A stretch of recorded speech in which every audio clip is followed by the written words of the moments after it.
नमस्कार दोस्तों, आज जो आप सुनने जा रहे हैं वह कोई कहानी नहीं है। यह कोई धार्मिक प्रवचन भी नहीं है। यह एक टकराव है ईश्वर और इंसान के बीच, डर और विवेक के बीच, परंपरा और तर्क के बीच। इस टकराव का नाम है ईवी रामास्वामी पेरियार।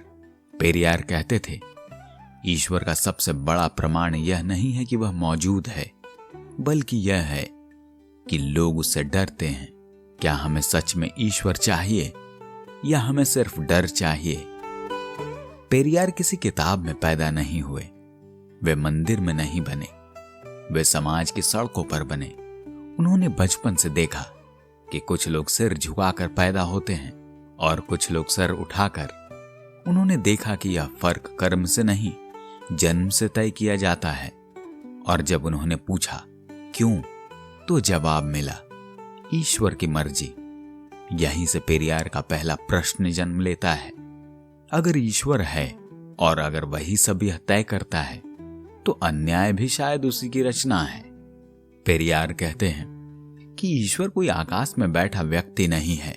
ईश्वर एक विचार है और हर विचार की तरह यह भी किसी उद्देश्य से पैदा हुआ। उन्होंने कहा कि जब इंसान को सवाल करने से रोकना हो तो उसे ईश्वर दे दो। डर पैदा करो, नर्क का, पाप का, पुनर्जन्म का, और डरा हुआ इंसान कभी भी तर्क नहीं करता। पेरियार ने ईश्वर को कभी अकेले नहीं देखा।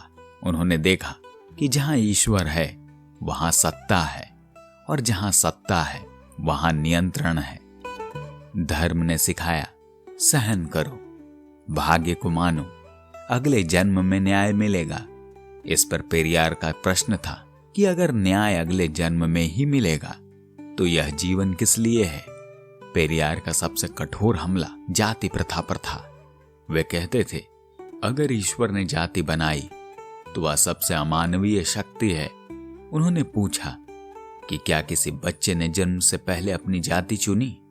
अगर नहीं तो उसे सजा क्यों? पेरियार कहते हैं कि पूजा तुम्हें बेहतर इंसान नहीं बनाती। अगर बनाती तो मंदिरों के बाहर भूखे लोग ना होते। उन्होंने कहा कि ईश्वर को दूध चढ़ाने से पहले इंसान को इंसान समझो। पेरियार का नास्तिक होना ईश्वर से नफरत नहीं था।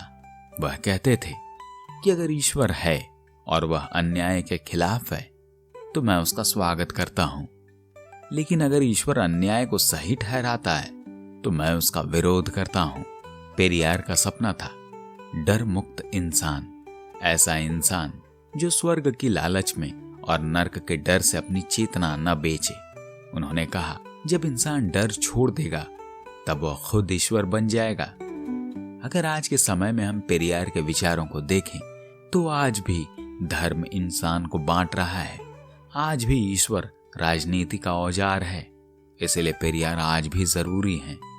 यह विचार आपको नास्तिक बनाने के लिए नहीं है, यह आपको स्वतंत्र सोचने वाला इंसान बनाने के लिए है। ईश्वर से सबसे बड़ा सवाल इंसान का आत्मसम्मान है। अगर ईश्वर तुम्हारा आत्मसम्मान छीनता है तो उससे सवाल करो, और अगर वह सवालों से डरता है तो शायद डरने की जरूरत ईश्वर को है, तुम्हें नहीं। इसलिए सोचिए, सवाल कीजिए और डर से बाहर आइए। आशा करता हूं कि यह विचार आपको पसंद आया होगा। अगर विचार पसंद आया हो तो चैनल को सब्सक्राइब करना ना भूलें। धन्यवाद।